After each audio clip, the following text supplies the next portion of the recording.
Down, but not defeated. It's a mantra I've been repeating, I need it. It's a sutra I've expounded at the end of every hour since I lost my mind, I can't seem to find me. Like the Buddha, I'll wander, Sakyamuni, because we're so caught up in homelessness that we've forgotten what a home really is. A place to, not an omnibus of white fences behind which to be pretentious. It's a place to welcome those you love.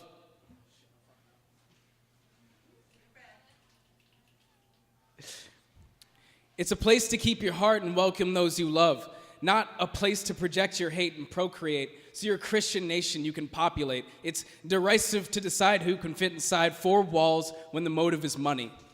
We live in a society that sets higher prices to profits than equality, where protesting at the funerals of soldiers is called religious freedom, or the right to free speech.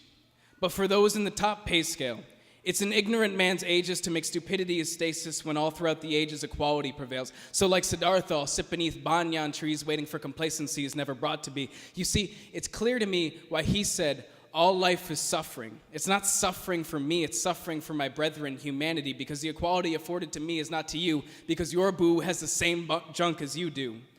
It's cruel and unusual to define by the usual when commonality blocks common knowledge that 1 out of every 10 of you is gay and at least 10 of you know someone who lost their way out in the cold. It said these truths are self-evident we hold, but when congressmen and senators fold over campaign contributions in swing states, it leaves us in no state of union.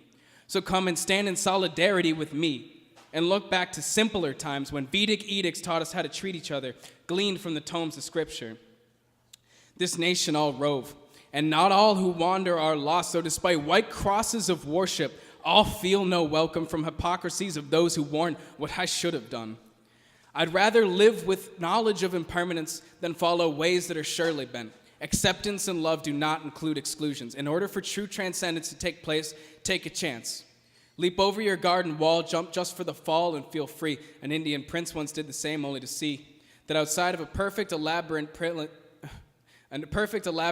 occupied in princehood, one can learn the values of careful thought and how to do worldly good. Thank you.